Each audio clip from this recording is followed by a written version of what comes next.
हाँ जी जी, हाँ हेलो। बोलिए। हाँ बताइए जी।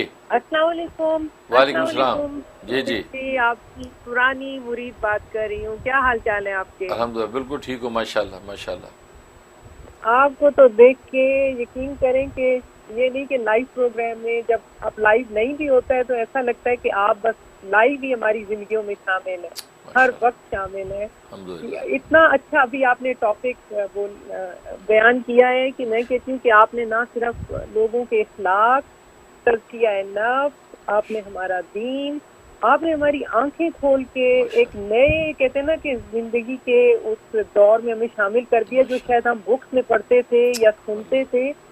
अब जब आपसे सुनते हैं और जब आप वो बातें हमें नसीहत के तौर पे या बिल्कुल ऐसे आसान करके बताते हैं तो लगता है कि पता नहीं हम हमारी जिंदगी में जो तब्दीलियां आई हैं मैं आपको बता नहीं सकती। अल्लाह। अल्लाह ताला माशाल्लाह आपको उसका माशाल्लाह। अजर दे। आमीन पता नहीं उसने अपनी हिकमत से आपको इस दुनिया के इस तरफ भेजा है जहाँ पर मेरा ख्याल है अंधेरा ही अंधेरा था, अब रोशनियों की तरफ हम चल पड़े हैं। अल्लाह। इतनी खुशी होती है आपको देख के, यकीन करें मुझसे बात नहीं हो पा रही है। अल्लाह। लेकिन माशाल्लाह बड़ी मुश्किल से आपकी कॉल मिली है, आपसे दो बातें करनी माशाल्लाह थी। क्विकली माशाल्लाह। कहूंगी क्योंकि और लोग भी इंतजार कर रहे होंगे। जी अ, माशाल्लाह। पहली बात तो ये करनी थी कि अम्मी के बारे में मैंने आपको लास्ट टाइम जो मेरी आपसे बात हुई थी तो उनके टांगों में बहुत तकलीफ रहती है, खासकर जो हिप बोन्स हैं और ये जो अपर थाइज के हैं। तो आपने सूरह गाशिया बताई थी 90 डेज के लिए, तो वो पूरा कंप्लीट कर लिया। फिर आपने कहा था कि कॉल करके बताएं, लेकिन आपसे बात ही नहीं हो पाई। तो उसका उनको कुछ थोड़ा फर्क पड़ा लेकिन कोई ज्यादा नहीं, बहुत तकलीफ में है। दवा जो दे रहे हैं अल्लाह। डॉक्टर उससे कोई उनको खास अफाका नहीं है, बस वो ठीक है। सुला देती है दवाई। इतना सुलाती है उनको, इतना सुलाती है, वो खुद को झूलने भी लग गई हैं। लेकिन जब वो जाग रही होती हैं तो वो पेन रहती है, जब वो सो जाती हैं तो जाहिर है फिर उन्हें पता नहीं चलता। तो ये आपको उनकी अपडेट देनी थी। ठीक है। और जी जी माशाल्लाह माशाल्लाह।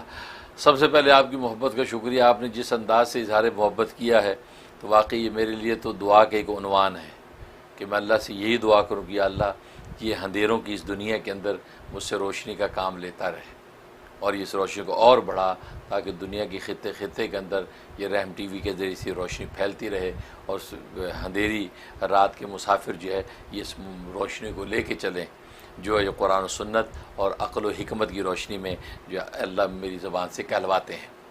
तो मुझे दुआ का उन्वान मिल गया है। अल्लाह तबारक व तआला आप हज़रात के हुस्न ज़न को हकीकत से बदले, मकसद भी यही था। और ये बात वाकई आपकी दुरुस्त है कि क्या अल्लाह की हिकमत होगी कि अल्लाह तबारक व तआला अमेरिका की दुनिया में ले आया और यहाँ से बैठ के इस रोशनी को फैला रहा हूँ और अल्लाह तबारक व तआला इस दीन मतीन की रोशनी को ज़्यादा से ज़्यादा आगे से आगे फैलाता रहे। आप हज़रात का फ़ीडबैक सुन के बहुत मसरत होती है कि वाकई जो मकसद था वो मकसद हयात का पूरा हो रहा है कि खिदमत खल्क में लगा हुआ हूँ, इशाअत दीन और दिफा इस्लाम हो रही है। अल्हम्दुलिल्लाह इंशाअल्लाह अल्लाह से अजर के हम उम्मीदवार होंगे, दुनिया में भी राहतें पाएंगे और आखिरत में भी अल्लाह तबारक व तआला के यहाँ सामने इंशाअल्लाह शर्मिंदगी नहीं होगी। अल्लाह ताला आपकी मोहब्बत को कबूल फरमाए, आमीन। और बाकी ये आपकी वालदा के हवाले से जो आपने पूछा है उसके लिए आप ऐसा करें, सूरह ज़िलज़ाल, सूरह ज़िलज़ाल की पहली जो है वो दो आयतें, पहली दो आयतें सूरह ज़िलज़ाल की, ये जो है आपने 41 मरतबा पढ़नी है, 41 टाइम पढ़नी है और अव्वल आखिर 11 मरतबा 11 टाइम दुरूद शरीफ पढ़ लेना है। ये पढ़ के उनके ऊपर दम करना है, टांगों पे दम करना है और थोड़े से जो है वो लौकी के तेल पर, कद्दू का तेल अगर मिल जाए बेस्ट है, वरना फिर ये जैतून का तेल इस्तेमाल करें तो उस तेल पे दम करें और जो जो भी टांगों की दर्द की जगह उस पर मालिश कर दिया करें। तो ये आप रोज़ाना शुरू कर लें। तेल के ऊपर एक दफ़ा दम कर दिया तो अगले दिन फिर दोबारा आप यही दम करें, उस बदन पे भी दम करें और उस तेल की शीशे पे फिर फूंक दें। इस तरीके से आप पाबंदी के साथ जो है 21 दिन कर लें, 21 डेज़ कर लें। इंशाअल्लाह अल्लाह की रहमत से जैसा भी दर्द होगा टांगों से और कमर में, इंशाअल्लाह वो दर्द निकल जाएगा। मैं भी दिल से दुआ करता हूँ।